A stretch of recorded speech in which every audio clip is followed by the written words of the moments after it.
అమ్మా, తులారాశి వారికి ఈరోజు ఏ విధంగా ఉండబోతోంది? తులారాశి వారికి వృత్తిపరమైన ప్రయాణాలకి అవకాశం అనేది ఒకటి కనబడుతోంది. అలాగే వ్యక్తిగత ఆరోగ్యరీత్యా కూడా శ్రద్ధ తీసుకుంటారు. కంటి ఆరోగ్యం మీద కూడా శ్రద్ధ తీసుకునే అవకాశాలు కనబడుతున్నాయి. ముఖ్యమైన కార్యక్రమాల్లో పాల్గొనే అవకాశం, సంఘంలో గుర్తింపు, గౌరవం, అదేవిధంగా పలుకుబడి పెరిగే అవకాశాలు లాంటివి అధిక శాతం కనబడుతున్నాయి. మంచి ప్రజ్ఞతో ముందుకు వెళ్ళడానికి విశేషం కృషి చేస్తారు. కమ్యూనికేషన్ అనుకూలంగా ఉంటుంది. అదేవిధంగా వ్యక్తుల యొక్క సహకారం, నూతన మార్పులు, వృత్తిపరంగా కొత్త మార్పులు చేయడానికి మంచిగా ప్రయత్నాలు లాంటివి చేస్తారు. వృత్తిపరంగా మీ యొక్క ఆలోచనలతో అభివృద్ధితో పాటు ఆదాయం కూడా అనుకూలంగా ఉండే అవకాశం అనేది కనబడుతుంది. వృశ్చిక రాశి.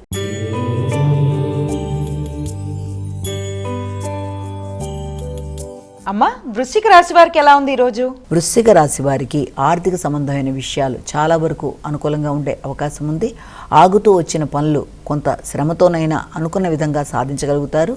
వృత్తి వ్యాపారాలు కావచ్చు, లేకపోతే ఈ ముఖ్యంగా వృత్తి కన్నా కూడా వ్యాపారపరమైన విషయాల్లోనూ, సాంఘిక సంబంధాల్లోనూ, భాగస్వామి వ్యవహారాల్లోనూ, జీవిత భాగస్వామితోనూ మీ నిర్ణయాలు కావచ్చు, మీ ఆలోచనలని అమలుపరిచే వైఖరిలో కావచ్చు అనుకూలతలు, దూర ప్రాంతాల్లో ఉండే స్నేహ సంబంధాలు అంటే మీ యొక్క చిన్ననాటి మిత్రులతో మంచి సమయాన్ని సద్వినియోగపరచుకోవడానికి, ప్లస్ వారితో కొంత సమయాన్ని గడపడానికి, వారి దగ్గర ఏదైనా శుభకార్యాలు మొదలైన వాటికి సంబంధించిన ఆహ్వానాలకు సంబంధించిన విషయాల్లో చర్చలకి, మిత్రులతో కలిసి మంచి సమయాన్ని సద్వినియోగపరచుకోవడానికి సంబంధించిన సమయంగా కూడా మనం దీన్ని భావన చేయొచ్చు.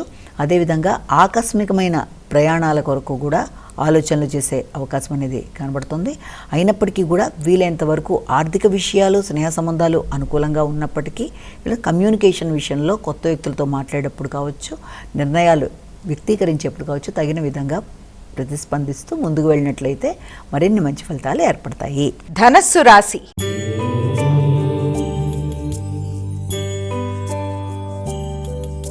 అమ్మా, ధనస్సు రాశి వారికి ఎలా ఉంది ఈరోజు? ధనుసు రాశి వారి విషయం తీసుకున్నట్లయితే ధనుసు రాశి వారికి వృత్తిపరంగా నూతన మార్పులకి అవకాశం అనేది వృత్తి చేసే ప్రదేశాల్లో కావచ్చు, లేకపోతే మీ యొక్క వ్యక్తిగత అభివృద్ధి కొరకు తీసుకునే నిర్ణయాల్లో కావచ్చు, ఆకస్మికమైన మార్పులకి అవకాశం. వృత్తిపరంగా ఎవరితోన్నా మీ అభిప్రాయాలు వ్యక్తీకరించేటప్పుడు కానీ, లేకపోతే వారి సహకారాన్ని ఆశించేటప్పుడు కానీ వీలైనంత వరకు తగిన జాగ్రత్తలతో ముందుకు వెళ్ళినట్లయితే ఘర్షణలకు అవకాశం లేకుండా అనుకూలతలు అనేది ఏర్పడే పరిస్థితులు లాంటివి ఒకటి కనబడుతున్నాయి. ఆశించిన లాభాలు ఆలస్యమైన అందుకునే పరిస్థితులు లాంటివి, ముఖ్యంగా వాహనాలు మొదలైన వాటి కొరకు కూడా ధనాన్ని ఖర్చు పెట్టే అవకాశాలు లాంటివి కనబడుతున్నాయి. వృత్తిపరమైన వాహనాల కొరకు లేకపోతే అభివృద్ధి కొరకు విశేషంగా కృషి చేసే పరిస్థితులు లాంటివి కనబడుతున్నాయి. అయినప్పటికీ వ్యక్తిగతంగా గౌరవం పెరుగుతుంది, నిర్ణయాలు అనుకూలంగా ఉంటాయి, కమ్యూనికేషన్ బాగుంటుంది.